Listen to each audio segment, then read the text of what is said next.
Hi everyone, Sarah Horne here for the Book Trust. Just here to do a little draw along for you. So grab your pens and paper. We are going to draw Pudding the Panda. And Pudding is from my new book, Panda at the Door. So grab pen, grab paper, settle in, and I'll show you how to do it. Okay, so this is what I would do. I've just drawn Pudding out very, very faintly, just so I can see where I'm going.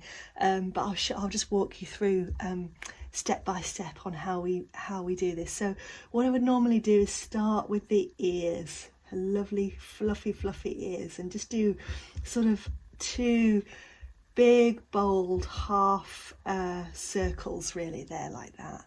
And really, all we're doing when you're drawing is you work with shapes, and it's just a case of putting shapes together in the right place and in the right order, really. So what I'm going to do next is I'm going to draw two big circles like this, nice and fat, big fat circles like this, two big oval shapes, and then I'm going to do two smaller oval shapes within the big circles, within the big oval shapes, and then just two little dots, and you'll see she's starting to take shape. Whoops, she looks a little bit squiffy eyed there.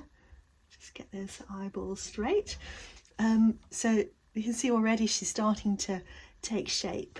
Now we know that pandas are so fluffy, so I'm just going to add a few little fluffy wispy lines across the top of her head and down to the ears, and then down a little bit, and fluffy cheeks as well, and onto the shoulders. We'll just do a little kind of half line like that, and to the shoulders on that side as well, and then fluff, lots of fluff on that side too. So there we go, and then do a little triangle for her nose and just colour that in, and then a little smile with some panda teeth. So she's really starting to take shape a bit now. And then what I'm going to do next is I'm going to draw her arms, which are kind of almost like slightly wonky triangles, really. It's the best way I can describe it, with little fluffy bits on the end and a circle or an oval for where her pads of her hands are, and then we'll just kind of draw a line up there just to make the shape, so we know where to colour that in as black as well. And then I'll just go right round, a bit more fluffy, and the same on this side. We do this kind of squiffy arm triangle shape here with fluffy bits on the end. Keep on going round, and I'll just seal that off again so we know where to draw black. And then an oval for her lovely pad, and then we just go down around her tummy, fluffy, lots of broken lines just for extra fluff, and then kind of a nice little upturned foot. And the feet are basically like little squares, really, and just makes it a lot easier to draw, really, doesn't it, if you think in shapes.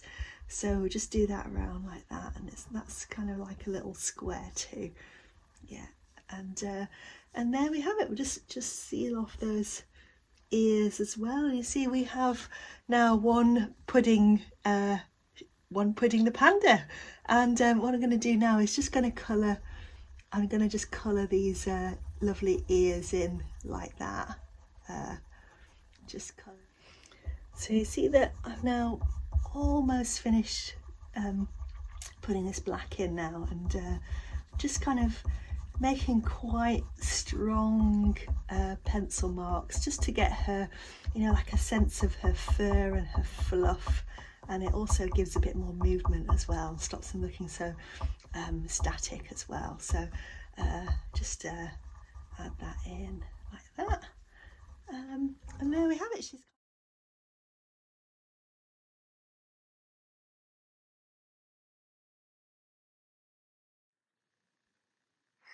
So there we go. That's how you draw a panda. I hope you've enjoyed this. Keep an eye out for my book. It's called Panda at the Door, and it's all about Pudding the Panda and how she escapes the zoo and goes to help a family in need. I hope you enjoy it, and thanks for watching.